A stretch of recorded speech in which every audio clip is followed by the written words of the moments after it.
मुश्किल यह नहीं है कि किस विचारधारा से कौन किस रूप में प्रेरित है, इससे आगे का एक सवाल और उठता है। क्या वाकई वैदिक जब हाफिज सईद से मिलने जा रहे थे किसी को जानकारी नहीं थी? कुछ देर पहले ही उच्चायोग की तरफ से रिपोर्ट आई है, हाई कमीशन जो इस वक्त इस्लामाबाद में है वहां से रिपोर्ट आई है कि हमें जानकारी नहीं थी। इस खतरनाक संकेत है। क्यों, जरा इस रिपोर्ट को देखिए। आपके माध्यम से इस सदन को बताना चाहती हूं कि श्री वेद प्रताप वैदिक की पाकिस्तान यात्रा या वहां हुई हाफिज सईद से उनकी मुलाकात से भारत सरकार का दूर दूर तक कोई संबंध नहीं है। सरकार ने यह कहकर तो पल्ला झाड़ लिया कि वैदिक और हाफिज सईद की मुलाकात की कोई जानकारी उन्हें नहीं थी, लेकिन यहीं से सबसे बड़ा सवाल उठता है कि आखिर सरकार को क्या वाकई पता ही नहीं चला कि वेद प्रताप वैदिक हाफिज सईद से मुलाकात करने जा रहे हैं? क्या पाकिस्तान में भारत के हाई कमीशन को कोई जानकारी नहीं थी? क्या भारत की खुफिया एजेंसी वाकई इस दौर में अंधेरे में रही? जबकि पाकिस्तान गए भारतीय प्रतिनिधिमंडल के सदस्य तो लौट आए, लेकिन वैदिक ने अपना वीजा 20 दिन बढ़ाया और पाकिस्तान ने वैदिक को 20 दिन रहने की इजाजत भी दे दी।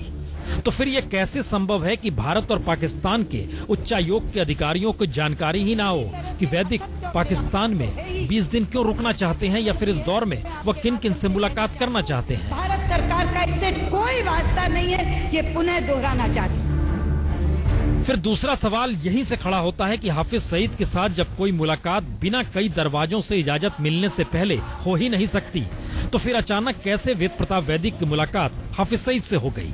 जबकि लाहौर में हर कोई जानता है कि जौहर टाउन मोहल्ले में हाफिज सईद के घर तक कोई आसानी से पहुंच नहीं सकता। यहां तक कि पत्रकारों को भी हाफिज सईद से मुलाकात से पहले कई माध्यमों से गुजरना पड़ता है।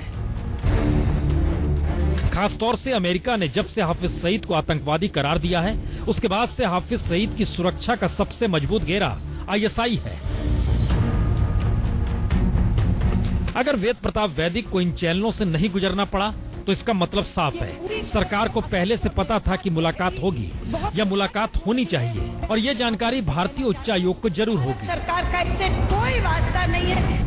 और दूसरा हिस्सा यह भी आता है कि दरअसल वैदिक की पहचान पाकिस्तान में कुछ और मान ली गई हो, जो देश की सरकार यानी भारत सरकार से करीब की हो। यह सवाल इसलिए जरूरी है क्योंकि वेद प्रताप वैदिक की कोई अपनी पहचान ऐसी है नहीं जिससे लगे कि पाकिस्तान के प्रधानमंत्री से लेकर आतंकवादी हाफिज सईद तक मिलने को बेताब हो।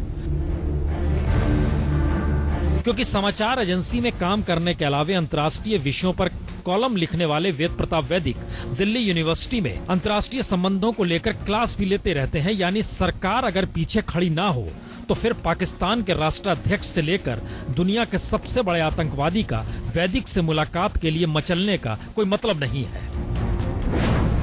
तो सवाल यही है कि क्या वाकई ट्रैक टू डिप्लोमेसी ट्रिप पर वैदिक पाकिस्तान गए थे? इसीलिए प्रधानमंत्री मोदी को लेकर खुले विचार हाफिज सईद ने व्यक्त भी किया और वेद प्रताप वैदिक ने सुने भी, क्योंकि मोदी का जिक्र यूं ही कोई खुले तौर पर कर नहीं सकता, और खासतौर से हाफिज सईद सरीखा शख्स जब सामने एक पत्रकार बैठा हो। आज तक ब्यूरो।